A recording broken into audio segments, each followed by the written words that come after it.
Good morning. Today is Saturday, October 22nd. I'm Abby Huntsman, and we start with a Fox News alert. An unprecedented cyber attack taking down some of the most popular websites on Earth, and in a way we have never seen before. The hackers taking control of the devices in your home to carry out one of the biggest internet attacks in U.S. history.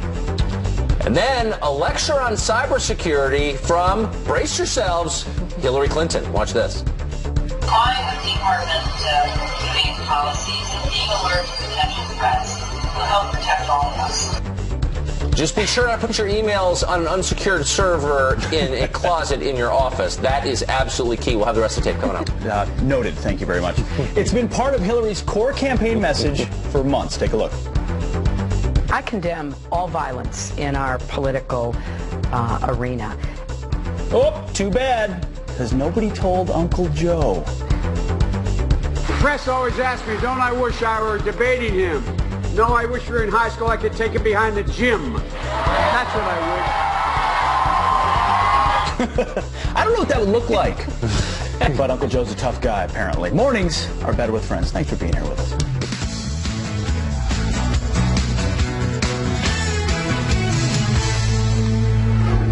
Good morning. Joining us on the set, the great Pete Hegseth. Oh, thank you. It is good to see you, Pete. Straight from Vegas. Straight from Vegas. Still got chips in my pocket. I actually do, literally. I was there with you. I saw you cleaning up the crap table. I did. It was blackjack, and I owned it. You jumped in the pool. You guys didn't bring me back anything. I was the only one that didn't get to go. That's true.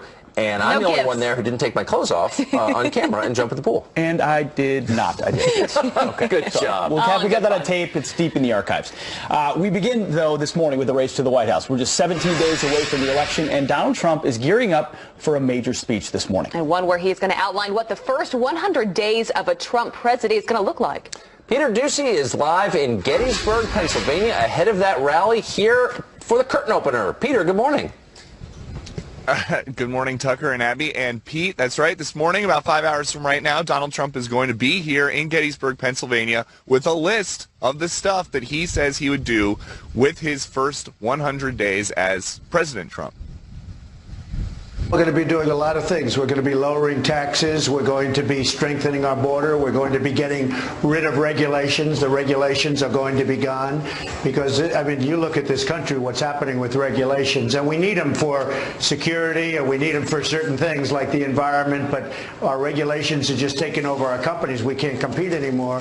We're going to be terminating, repealing, and replacing Obamacare. We're going to be saving our Second Amendment. There are a lot of things, Sean. It's going to be, I think it's going to be very special.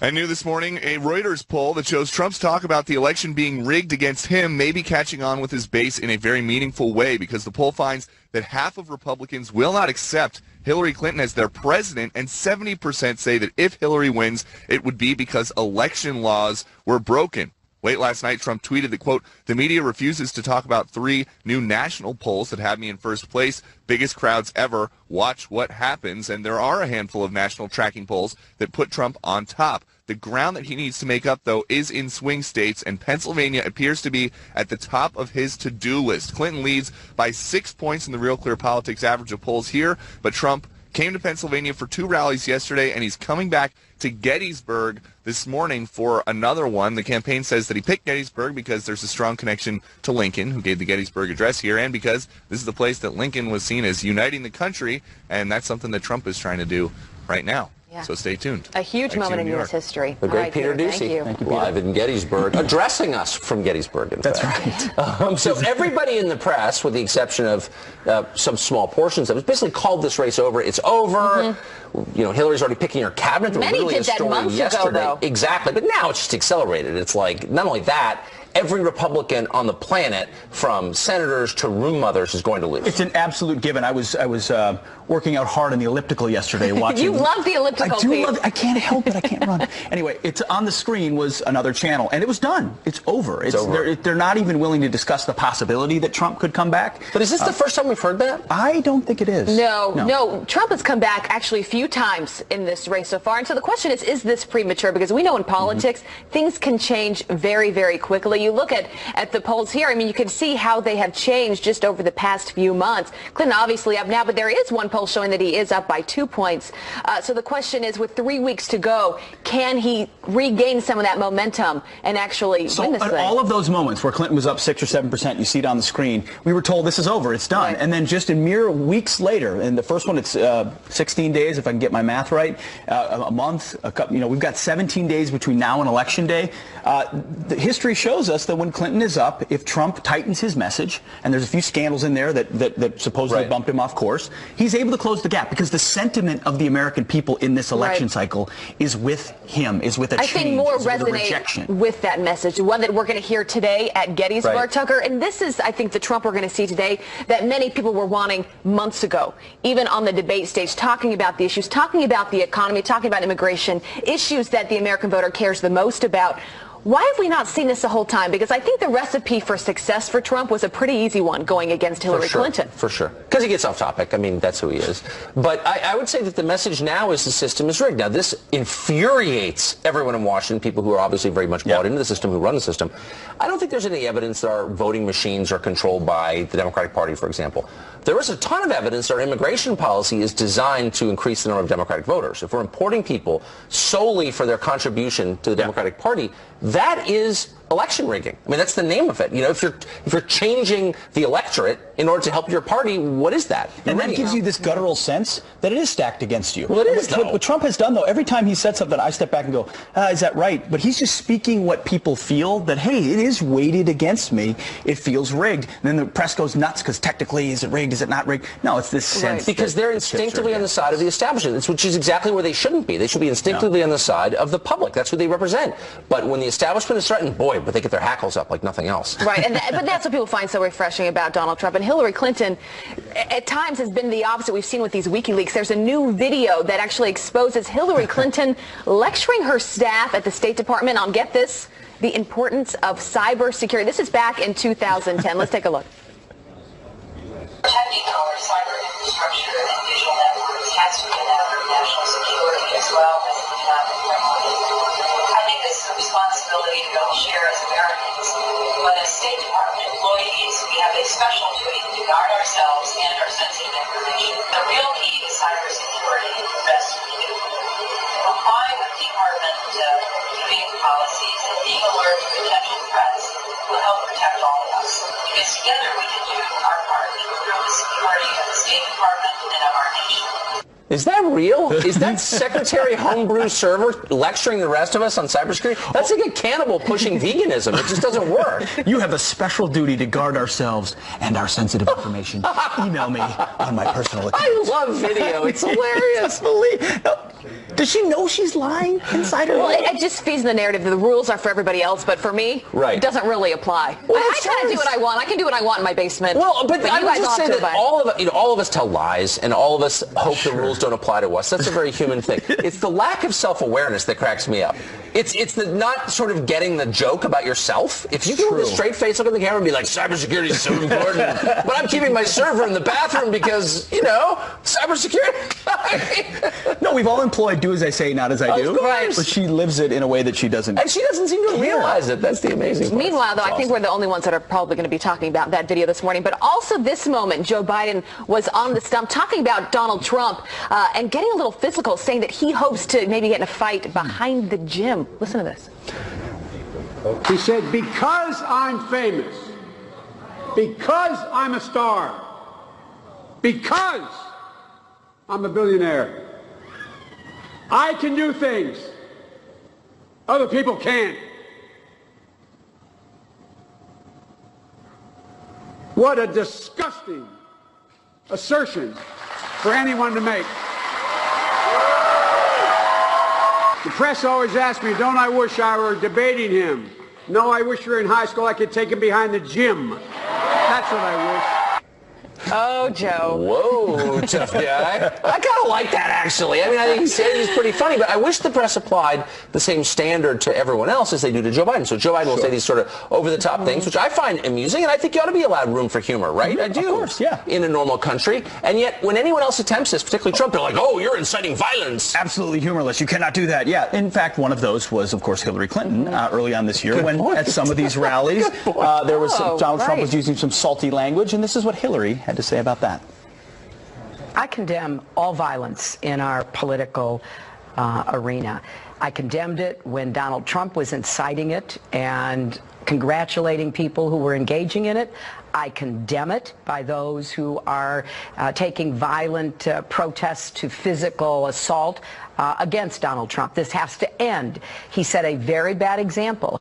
So, including the ones your party paid for to go to Trump rallies, right. Including Black Lives Matter, right? No, you're not condemning anything that's not politically expedient for you to condemn. So we'll be waiting for the condemnation of Joe Biden's announcement. Also, just so you know, the left that they created, you can't go back, take anybody behind the gym anymore and beat him up. You need to go to a mediator. No. Is that how it works? Mediator. Oh man, wait till you have kids. It's unbelievable. Yeah. There's none of that. There's no They fighting call the cops anymore. if your kid does Exactly. that. Can I talk about File this a violence, though, complaint. just real quickly? It feels like this country is so divided with these two candidates. You have For sure. unfavorabilities like we've never seen before on both sides. You know, I was in Florida last week, and it's always good to get a sense of how voters are talking about the election outside of here in New York. And I heard over and over again, I don't even want to talk about who I'm voting for or this election because you never know who you're talking to. And it ends up being, you know, sort of a violent situation. People don't want to go home for Thanksgiving, I've heard, because they don't want to have that conversation with members of the family that disagree with them. And this is where we are. That's true. I've had people say to me, just don't tell my wife but I'm voting for Trump. That's something I have heard before, too. All right, we do have some other headlines, though, to get to this morning. And we do begin with a Fox News alert and brand new details on that massive cyber attack that knocked out major U.S. internet sites like Netflix, Twitter, and Amazon. Experts say hackers use phishing software to infect home-based devices like DVRs, cable boxes, and personal security cameras to take down those sites. Wikileaks claims that some of its supporters are behind the attacks, tweeting this: Mr. Assange is still alive and WikiLeaks is still publishing. We ask supporters to stop taking down the U.S. internet. You proved your point. Panic and evacuations are underway at Hillary Clinton's campaign office after a suspicious substance is found inside a letter. Interns found the material at Clinton's Manhattan-based D.C. office before taking it to her Brooklyn headquarters, exposing 2 other people. Emergency crews then evacuated the entire floor, and this morning it is still not clear if the substance was dangerous. Clinton was not at the office at the time. And athletes aren't the only ones kneeling during the national anthem. More singers are now joining in on the protest.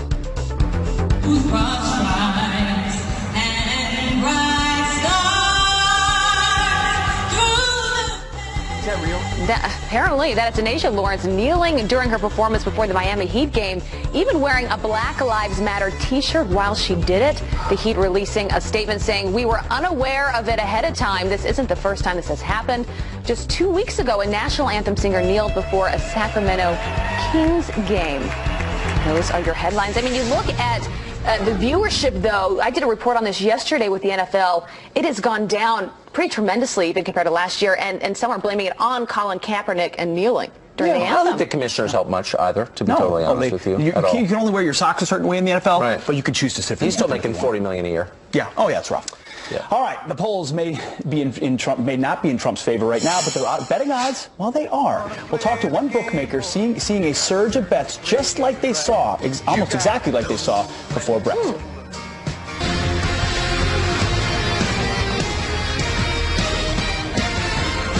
Can you believe it? We are 17 days now until the election, and Donald Trump says that while the polls may not be in his favor, the odds are. He says, just look at what happened in the UK a few months ago. The level of excitement and the people coming out, I think we're going to have beyond Brexit. I think we'll go beyond Brexit. You know about Brexit. I think we're going to have that. And he's got a reason to say that. It turns out a major British bookmaker is seeing a surge of bets for a Trump victory, just like they did before Brexit. So here to explain the comparison is Graham Sharp. He's the spokesperson from bookmaker. His name is William Hill. So, Graham, help us out here. How is this similar to what we saw in Brexit? Everybody here in America is wondering. We're seeing polls; they're trending in a certain direction. What is this comparison? Yes, we had the polls telling us that that Brexit wasn't going to happen, and that the Remain vote would be overwhelmingly in favour and would win the day. And the betting odds slightly reflected that. This far out, as we are now from the polling day in the US election, this far out on the Brexit vote, we were looking at odds of 2 to 9. That was about an 82% chance that it would be Remain, and odds of 3 to 1 against that it would be Leave. However, if you analyse the way the betting had been going, it told a different story. 75% of the actual betting money was for Remain, but some 70% of the actual bets themselves, individual bets, were for Leave. Now, of course, whether you'd had £100,000 on Remain, as one of our clients had, or £1 on Leave, as another had, those two people only had one vote each. So the more significant of the two factors was the number of individual bets. And now we're seeing much the same phenomenon in our betting on the US election. So, at the moment, we are 1 to 6 for a Clinton win and 4 to 1 against, which is only a 20% chance for Donald Trump. Yes, Having said that, again, we're seeing overwhelmingly the individual big bets are for Hillary, but the vast majority of the smaller individual wagers are for Trump. And you were just mentioning before the break the phenomenon whereby some people, although they know they're going to vote for Trump, are not prepared to say that in public. We saw exactly that in terms of people who supported Brexit said, but I'm not going to tell anybody because I don't want to get into a row. So the parallels are there. It doesn't necessarily mean that the same thing will happen. And indeed, we've got some clients who've had massive bets on Hillary Clinton. Somebody had 550,000 euros, which equates at about £500,000 only last week. Right, Graham. So I remember covering the story for Fox overnight, and we thought it was going to be a slow night. And all of a sudden, you know, Brexit wins, and I think everyone was sort of shocked by that. And then David Cameron, of course, steps down. But we showed the percentage earlier. 70% from your polling predicted this to happen. 65 are now predicting Donald Trump. But here we're listening to the media. We're listening to the polls. How surprised were you when this happened over in the UK? Personally, I wasn't over surprised. A lot of people were, and the media was taken completely by surprise. We were betting overnight, all night long, and it was about 5 to 2 in the morning that all of a sudden Brexit became the favourite, and from that point on, it just it snowballed. And all those people who'd gone to bed convinced that they knew what the result was going to be had to revise their opinion when they woke up the next morning. Woke up with a different story. Yeah, indeed. Well, Graham Sharp, thank you very much for enlightening the whole Brexit conversation. We'll be tracking those bets in real time. Thank you, Graham. Sir. Yeah, more than welcome. Thank you. You got it. All right. Up next, what Hillary's open borders are going to mean for you.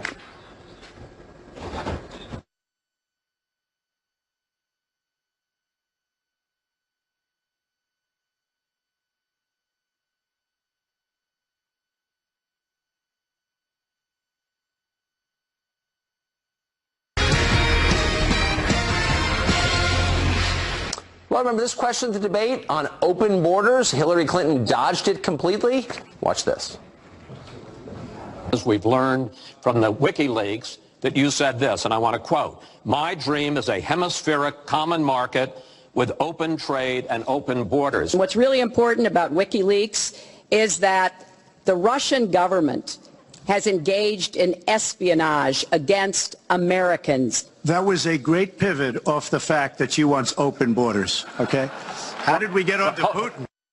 It was a clever diversion, but what about the policy proposal, the one that she made out loud?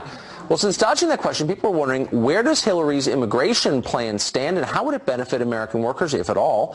Here to discuss is attorney and immigration advocate Francisco Hernandez. Francisco, great to see you this morning. Thanks for joining us. So when Hillary Clinton speaks about immigration, she talks about the benefit to immigrants, which is real and obvious. She says very little about the effect on Americans. So here are the facts. In the last 14 years, 118,000 fewer native-born Americans are working. 118,000 fewer. Over that same period, 5.7 million immigrants have jobs in America who didn't before. So it's a massive increase in jobs for people who arrived here from other countries and a net loss for Americans. Open borders would accelerate that, would it not? Well, the concept of open borders, it's undefined, and Mrs. Clinton, neither Mrs. Clinton or Mr. Trump can do anything about it. It has to be through Congress. But I don't know about those statistics. We truly know that these immigrants take jobs that Americans won't take. So if Mr. Trump wants to build a wall, we're going to have to legalize 100,000 Mexicans just to build it. And that's a pretty good start. So maybe Mr. Trump is the reform advocate for immigration, not Mrs. Clinton. Well, they won't, of course, take them at these wages, apparently. But the truth is, because you remember supply and demand from high school, if you have an overabundance of something, its value falls. That's why sand is cheap. And so if you have an overabundance of labor at the bottom of the labor pool, it drives down wages for people who already live here. There's no disputing that. That's happened. And so wages are stagnant or falling in the middle of the country because, in part, of immigration. There's no way to deny that. If the jobs are there, the people are going to come. Obviously, they're filling the jobs. All you got to do is offer them to U.S. citizens, but nobody's going to get up on a roof or build a highway, pour concrete in 105-degree heat in Texas. Okay, guys, there is a market for that labor. Oh, so Americans are lazy. But wait, may I ask you a question, though? Would you do your job for $4 an hour? No, you wouldn't. The point is, you have a high-paying job, so do I, is that people don't want to do jobs for low pay, and the pay drops when people from countries with much lower standards of living come here and work for less. That's supply and demand. Are you denying that? I mean, come on. Yes, I'm denying it. You have wage and wage standards that are prevailing throughout the country. There's plenty of enforcement. There's enforcement going on right now. The question is, what are we going to do about the immigration issue? We're going to keep putting our head in the sand like we have for 16 years now. What are we going to do about it? When is Congress going to act? Forget who's president. It's who is in the Congress, and whether the Congress is going to do anything. So you're making a case on behalf of the immigrants themselves, and that's the position of the left. But I mean, if we have over a case on behalf of America, and we don't know how many illegal immigrants are in this country, but it's over 10 million. If we don't even know how many are living here within a million, and we don't, we have open borders already, do we not? I mean, what if we can't? No. Over 10 million people in the country unaccounted for, and you don't have open borders? I think that's the definition of it, isn't it? Oh, we don't have open borders. In fact, the only ones crossing the border are drug cartels and smugglers that are all criminals. No, we need comprehensive reform. We want to know who these people are in our country, but we want to keep them in the shadows. Well, I'm not saying we got to give them amnesty, but temporary worker permits, you and I could agree on that, but we do want them to come out of the shadows and tell us who they are. Actually, you are so we saying can focus on the people. But may I ask you a question? I'm sorry. You're making a very good point about the drug dealers and the massive heroin epidemic, which is coming almost exclusively from Mexico, that drug. Why? Actually, it's coming from Central America and South America. But through Mexico. But why wouldn't building a wall help slow that flow?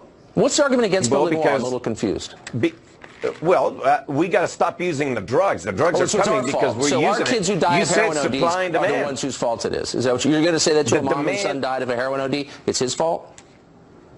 Well, we're using it and we're buying it. Oh, okay. Yes. So anything, if we didn't buy it, it wouldn't come. Okay. If we wouldn't hire them, they wouldn't come. But we didn't take it before they started importing heroin. There was no heroin epidemic in northern New England, for example, before Mexico started bringing it into this country. Remember? Mexico didn't start bringing it. It's the drug smugglers. It's not Mexico. It's not immigrants. It's not undocumented aliens. It is drug smugglers that are bringing it, and we're buying it. Who, by the way, are all of the above. But anyway, I wish we could continue this. I feel like we're reaching a point of agreement here. Francisco, it's great to see you this morning. Thank you. Thank you, Mr. Carlson. Have a good weekend. You too. Hillary Clinton has a Morocco mess on her hands. WikiLeaks revealed she personally negotiated a $12 million payday from a corrupt king. That's redundant, by the way. Does she still owe him the favor she was giving in return? Mark McKinnon has that story. It could be a big deal as the election approaches. And Supreme Court Justice Ruth Bader Ginsburg testing the waters for her next career in her 80s. It's Wednesday, the morning of the third and final debate. We're in Las Vegas, home of the current minority leader of the Senate, former majority leader for the Democrats, Harry Reid. He is a former boxer. He's the southpaw from Searchlight, and he's a tough little dude, man. Morning, Senator. How are you? Nice to see you. Good. I thought it'd be better just all minister questions. Senator, WikiLeaks is an emerging story this week. Can you talk about its relevance, its importance? Is it appropriate to be talking about the WikiLeaks contents that reporters are talking about? Well, I think what WikiLeaks has brought to my attention is the fact that it's part of what Russia's doing to try to influence the election. A man who's wanted for sexual crimes is hidden out in the Ecuadorian embassy. It's unbelievable. Here now is the co-creator, co-executive producer, and co-host of The Circus and former advisor to President George W. Bush, our friend Mark McKinnon. Mark, Morning, Mark. Another powerful segment. Well, that was intense. You know what the powerful segment is going to be is you. You're going to be on the show tomorrow night. Oh! But the whole show... I didn't sign a release, by the way. You're in trouble. One of the things we talked about, that you talked about, is how the mainstream media has not talked about WikiLeaks. And so we're going to focus the whole show tomorrow night on The Circus on WikiLeaks. And why hasn't the mainstream? Well, part of the problem has been that Trump has avoided it. I mean, the media's going to talk about what he talks about, and he doesn't have enough message discipline. He should be talking about that 24/7. There's so much in there. You talked about some of the stuff this morning, the foreign governments, the pay-to-play stuff. I mean, there's still the Qatar contribution of $1 million that was supposedly for Bill Clinton's birthday. And we still don't know the answer to that one. Well, to that point, another one that broke this week that I think might be one of the most troubling of all the things we've seen is what happened in Morocco. Yeah. Here you have Uma Abedin, obviously her closest aide, an email exchange. She's talking about $12 million. And this is after, by the way, Hillary Clinton announced for president. How problematic is this? Well, it's hugely problematic, and it's Donald Trump's best chance because the debates are over. Those were big opportunities, lost opportunities, arguably. And now the only thing between now and election, barring some catastrophic external event like a terrorist attack, the most likely thing that can happen is something to break out of WikiLeaks. Right. And here's what it was literally said in that exchange from WikiLeaks, in that email exchange, that this was HRC's idea, which is Hillary Rodham Clinton's idea. Our office approached the Moroccans, and they believe 100% that they're doing this at her request. The king has personally committed approximately $12 million both for the endowment and to supporting the meeting. It will break a lot of China to back out now when we have so many opportunities to do it in the past few months. She's created this mess, and she knows it. Yeah. It's effectively a $12 million speech. She is Secretary of State at this time. They say, give to the foundation, and she will come give a speech. So this was slightly before she announced, but she knew she was running. They knew exactly what they were doing. Sure. Doesn't look good. So, but all of this is kind of slipped beneath the waves because the Hillary campaign and the Obama administration successfully pivoted to the question of Russia. This is an example of espionage by the Russian government trying to influence the outcome of the election. That's their claim. And they're citing unnamed, imprecise intelligence. And then the media sort of, obediently is repeating the message. Boy, I'm getting a flashback now to 2002.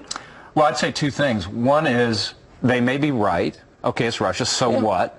I mean, that's an important thing, but it doesn't. And there might have been weapons of mass destruction, but shouldn't we stop and ask for real evidence? Well, the more important question is, are they real? And there's no evidence to suggest that they're not.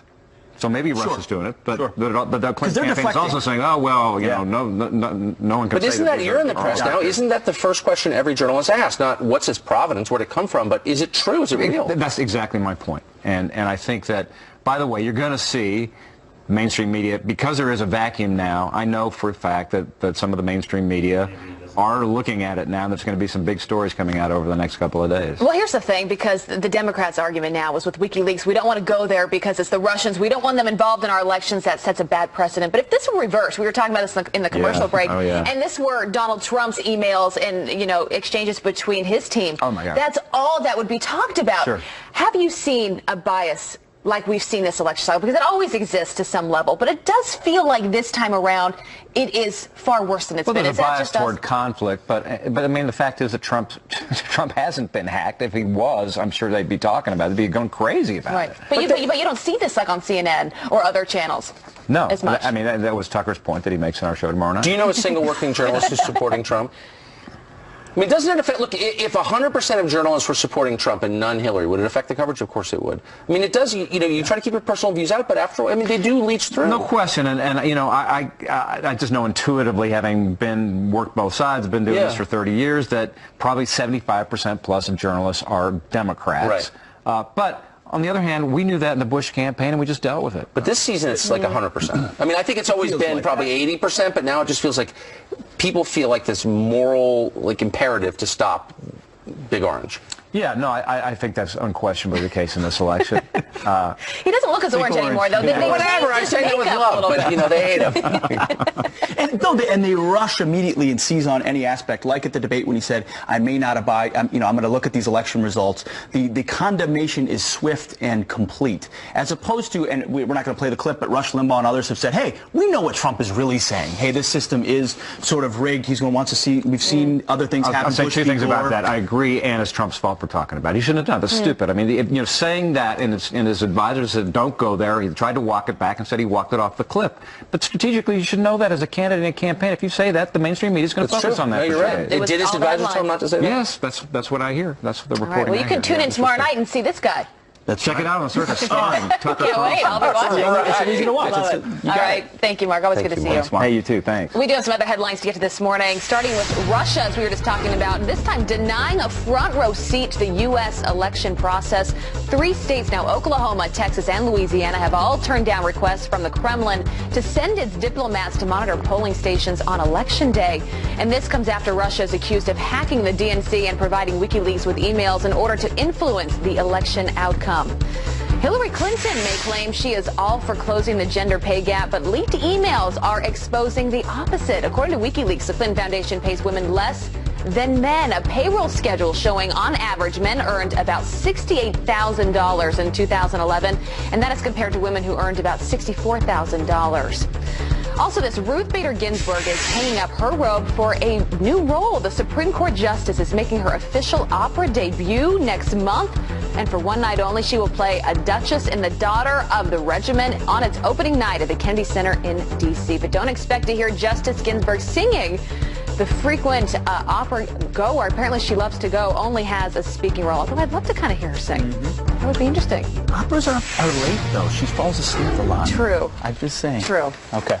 All right. A powerful and deadly storm hammering the northeast, bringing severe flash flooding.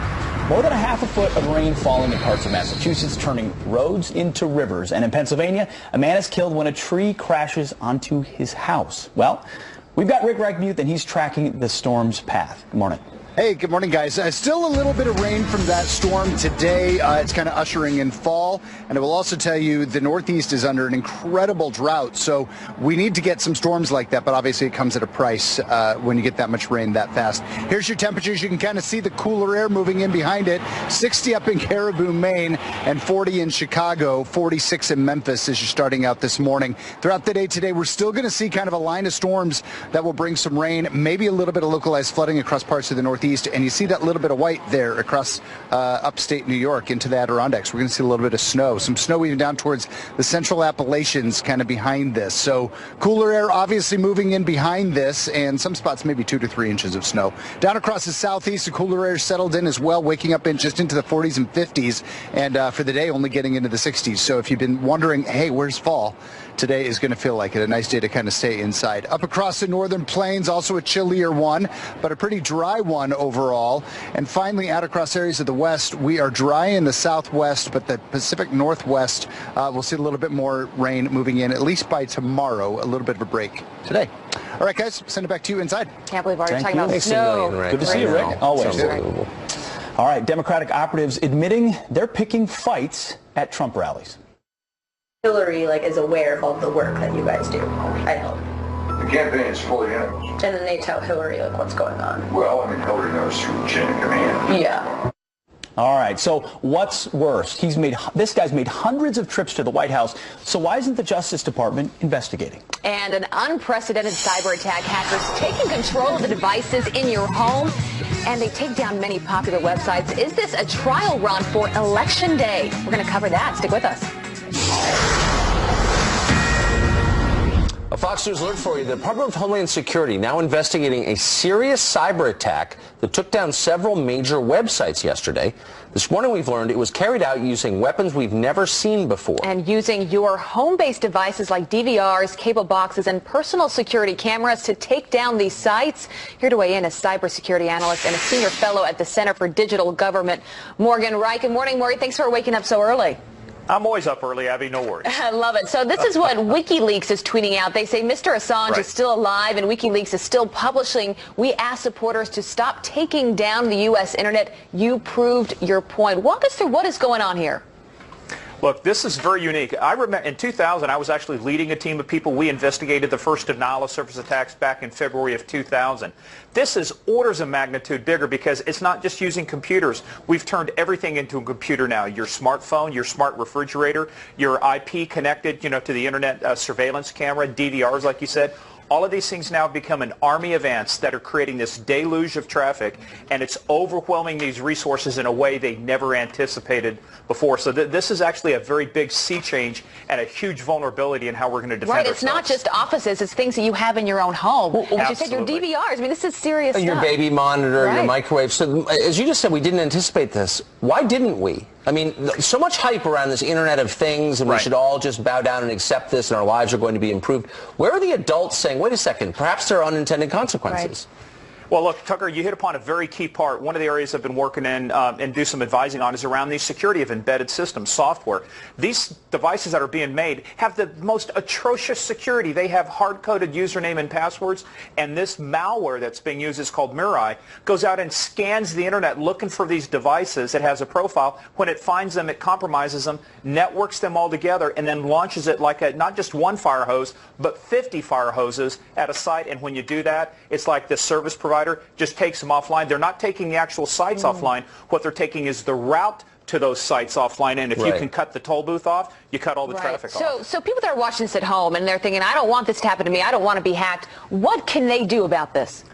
Well, most of these folks aren't going to be hacked, but what they can be is the front line of defense, and they can do things like use encryption, make sure that you change your passwords on these devices, and if you have a home network, make sure your wireless access point is encrypted and you turn on your personal firewall. Don't be part of the problem. There's a way to stop traffic from going out of a network and a way to stop traffic from going into a network. You, the consumers, can stop traffic from going out of your network and helping contribute to this. So one of the most ominous things we're worried about, of course, is this might affect our election. So the digital cheerleaders and the Democratic Party, both of whom were in favor of internet voting, never said out loud what anybody thinking it through might have thought, like, what if this gets compromised by a foreign government? Should we be worried about that? Why wouldn't we be? Well, again, Tucker, it goes back to one of the key findings out of the 9/11 Commission was a failure of imagination. Fast forward that into this digital. We have a failure of imagination here. We can't imagine this happening, so we don't prepare for it. So anything that's related to the Internet, anything where information is stored could be compromised by things like, say, ransomware. Just simply disrupting access is enough. If you thought Gore v. Bush and hanging Chad was a problem, what are you going to do with hanging bits and bytes when those things? So, I mean, it's a huge, complicated issue that will not be solved before the elections. So all the people who told us the Internet was all good should be ashamed, I think. It's great to see you this morning. Thanks a lot for coming on. You bet, Tucker. Good to see Thank you. All right, coming up, Donald Trump ready to deliver his Gettysburg Address, laying out his plans for his first 100 days in office. Mike Huckabee, he is joining us here to react just ahead. Plus, Democratic operatives caught on camera admitting they are picking fights at Trump rallies, and that's not all. One of them has been to the White House hundreds of times. It sounds like a crime, but the DOJ, not investigating. Hillary is aware of all the work that you guys do, I hope. The campaign is fully in. And then they tell Hillary what's going on. Well, I mean, Hillary knows through the chain of command. Yeah.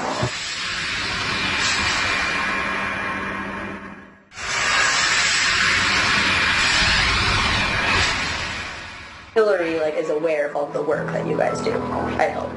The campaign is fully in. And then they tell Hillary what's going on. Well, I mean, Hillary knows through the chain of command. Yeah. Another morning, and therefore another bombshell coming out of those shocking videos by Project Veritas. Disgraced former Democratic operative Bob Creamer, who admitted on tape to helping incite violence at Trump rallies. He reportedly made more than 300 visits to the White House, even meeting with President Obama himself. So why isn't the FBI investigating all of this? Here with his reaction, former DOJ official J. Christian Adams. He's the president of the Public Interest Legal Foundation, which filed a complaint over that very video to the FEC. Good morning, J. Christian. Thanks for joining us. Morning, Pete. So give us a sense. What is this all about? Well, look, if this was a Tea Party group coordinating with the Trump campaign to incite violence at Clinton rallies or at NAACP events or whatever, we know exactly what would be happening. This would be a Justice Department would be fully investigating this for civil rights violations and all sorts of things. But this is a Justice Department and an FBI that is doling out justice based on your politics. If you support Clinton, if you are Clinton, you can engage in all sorts of misbehavior without consequence. If you're the IRS commissioner or an attorney general who's held in criminal contempt, you give you a pass. Yeah. You don't face justice under this administration. It feels like a rigged system. So you've got this operative, Bob Creamer, who's clearly in with the White House, 300 visits. I've had none. And then he's on tape saying we're inciting violence at rallies, yet no accountability. I mean, what, in a perfect world, in a non-rigged world, what happens to Bob Creamer? Well, I just think in America 20 years ago something happened. Sure. But the power of this videotape by Project Veritas is this, Pete. Most Americans don't have to put up with this garbage. They think the system generally works well. It's only people like me that have to read sort of the lies from groups like the Brennan Center who say there's no voter fraud, or law professors, or work at the DOJ like I did and hear the lawyers say we don't enforce the law against certain groups. Most people don't have to put up with that lawlessness. But because of this tape, people see it firsthand.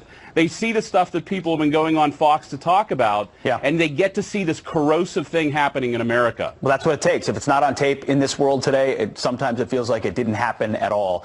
J. Christian Adams, thank you very much, and keep us posted on that FEC complaint. See if it goes anywhere. All right. All right, we're going to need a bigger basket for all of those deplorables out there. How do all these folks, guys like me, all these old gray-haired white guys, how do they think our Social Security is going to hand out and our Medicare is going to keep? Oh, Slick Willie, he's there. He's back. Governor Mike Huckabee responds to that next. Good morning. Today is Saturday, October 22nd. I'm Abby Huntsman, and we start with a Fox News alerted unprecedented cyber attack taking down some of the most popular websites on Earth, and in a way we have never seen before. The hackers taking control of the connected devices and in your own home to carry out one of the biggest internet attacks in U.S. history. And then we got a lecture on cybersecurity, and guess who the professor was? You're not going to believe it. Hillary Clinton. My department reviewing policies and being alert to potential threats will help protect all of us. In other words, don't put an unsecured server in your bathroom. That's our advice. Advice of the morning, indeed. Oprah Winfrey ready to make a huge endorsement, but it isn't exactly glowing, you might say. She's not coming over your house. You don't have to like her. That isn't glowing. You know who is glowing? Abby Huntsman. And she's here all morning. Morning, our Better with Friends.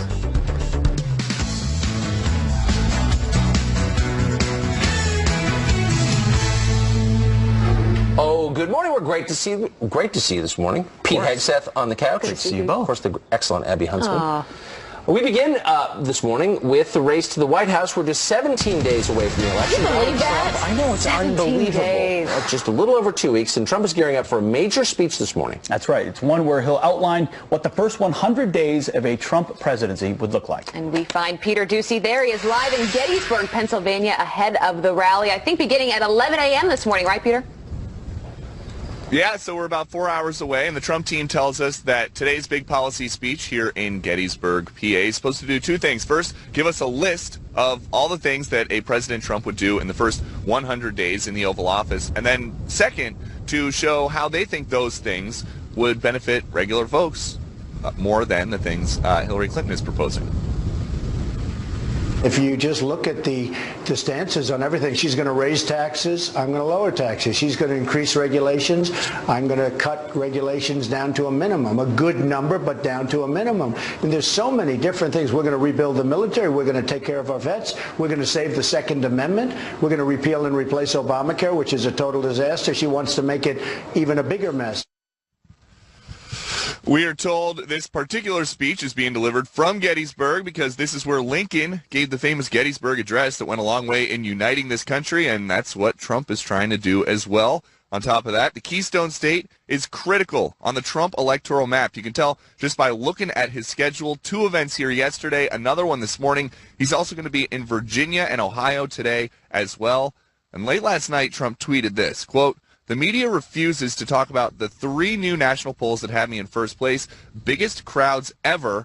Watch what happens." Trump obviously beats up a lot on the media, and now almost every day he includes a line about how he thinks that the election is rigged against him, and that message seems to be resonating with Republicans in a big way because there's a new Reuters poll out that shows that 50% of Republicans don't plan to accept Hillary Clinton as president if she wins the election. And 70% of them say that they think the only way Hillary Clinton could win is by breaking the law on Election Day.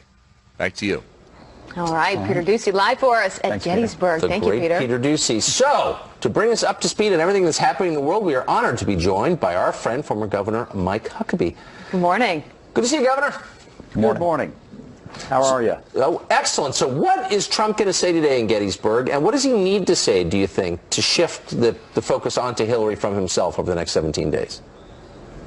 Well, Tucker, because he's at Gettysburg, what I hope he will do is to give the soaring rhetoric reminding America what happened there. It's very important that you use the venue in a very, very important way.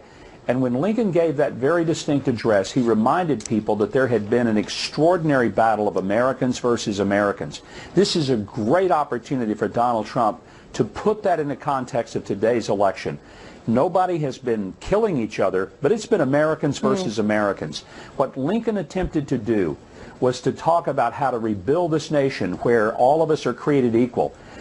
I wish I could write his speech for him today, because I would talk about the fact that we aren't equal today. Some people get justice, some get injustice. Some people are treated wonderfully by the Justice Department and by their government. Others are crushed by their government. And it's time to make America a country where all of us are equal. What an incredible frame for that message today. I hope that's what he delivers. Right, and timing, Really just smart. less than 3 weeks now before Election Day. You may have not written this speech this morning, Governor, but you certainly have closer access to the Trump circle than many people do. Give us a sense of what is going on behind closed doors. With, just as we said, less than 3 weeks to go, what are they talking about? How are they feeling about where they are in this moment, and what do they feel needs to be done between now and then? Well, I think there's a combination of frustration that the media will not give attention to the revelations of Wikileaks, that they continue to ignore the obvious things that disqualify Hillary Clinton from ever getting near the White House again, even as a visitor. That's frustrating. But the good news is that there is a real sense of optimism. The Trump people recognize that when people are called and polled, they're not necessarily going to say they're for Trump. When people have a camera or a microphone stuck in their face, they don't want their cars vandalized. They don't want their houses egged. Right. That's what's happening to people who openly support Trump. They get called bigots, homophobes, Islamophobes, xenophobes, some kind of phobe. People are really quiet, but I think we're going to see something very surprising on Election Day. I do think that there is momentum for the Trump campaign, and it's not just because of his rallies. I travel all the time, and whether it's a hotel lobby, an airplane, an airport, a restaurant, I have people all the time come to me. They look around and then they lean down and whisper, "I'm with Trump." Yeah. And it's just amazing. I don't hear anybody coming up to me and confronting me and saying, "I just want you to know I can't stand that you're for Trump because I'm for Hillary." Okay, fine. I had one person in the last few days just casually say, "Well, I'm going to vote for Hillary." But they weren't excited about it. Yeah. And the intensity of the voters for Trump is stunning. Governor, that's right. I get the same experience speaking to conservative groups. There's that sense that the momentum could be, although hidden under the surface. You mentioned rallies. At some rallies over the course of the summer, Donald Trump took a lot of heat, outrage, faux or otherwise, from the media for it saying, "Hey, we rough up a protester," or "This is happening," or "That's happening." Well, yesterday we saw our vice president make a similar comment at a rally about what he would want to do to Donald Trump. We'll play the sound and get you to react. He said, "Because I'm famous, because I'm a star, because I'm a billionaire, I can do things other people can't." What a disgusting assertion for anyone to make. The press always asks me, don't I wish I were debating him? No, I wish we were in high school. I could take him behind the gym. That's what I wish. It turns out some of those protesters at the Trump rallies were paid, but are we seeing a double standard here? Oh my gosh. I mean, can you imagine if Mike Pence had said that he'd like to just go up and slap Hillary Clinton? Just think of the outrage. That's all we would be seeing on television this weekend. I mean, you got Joltin' Joe out here who now basically says he'd like to go and take a punch at Donald Trump. I'm just wondering if the Secret Service will do an investigation of Uncle Joe for having threatened a presidential candidate. Look, if it weren't so ridiculously absurd that Joe's out there saying this, it would almost be needed to be taken seriously. But I mean, what I got to say is, say it ain't so, Joe. Say it ain't so. Adding to the climate of hate. So here's Bill Clinton, who's still on the campaign trail, not always in a helpful way to his wife, explaining who these people are who oppose what he calls immigration reform. Watch this. If these people who are spreading all this division and bad-mouthing America and bad-mouthing our future, they're against immigration reform when the only thing that we got keeping us young right now are our first-generation Americans. How do all these folks, guys like me, all these old gray-haired white guys, how do they think our Social Security is going to hand down and our Medicare is going to be funded? Is he talking about himself? At some point, you got to say, why is that not racially divisive? I hear this from the left all the time. All these old white guys. Really, if Mitt Romney 4 years ago had said, you know why I was winning? Because all these black guys are voting for him. Everybody, including me, would have said, whoa, no, you can't talk like that. You can't divide people explicitly along racial lines. Clinton says this kind of junk all the time. Pardon me, they all do. And nobody says anything. Why? Well, Tucker, you can say it if you're a Democrat. You can say anything. You get away with anything. Nobody ever calls you out. The first thing I'd want to say to Bubba is, hey, Bubba, have you looked in the mirror lately? You are an old, gray-headed white guy. But look, here's the irony. He's not worried about his Social Security because at $1 million a speech, and sometimes even more, he doesn't have to live on Social Security. But you know why Social Security is in trouble? Because illegals don't pay it. That's why. Think about this. What he said is on his face ridiculous. Yes. One of the reasons that we are in trouble is when illegals take jobs, they don't pay the payroll tax, neither do their employers. That's why nobody in Washington wants to fix it, because the pressure is on to keep letting people make money under the table.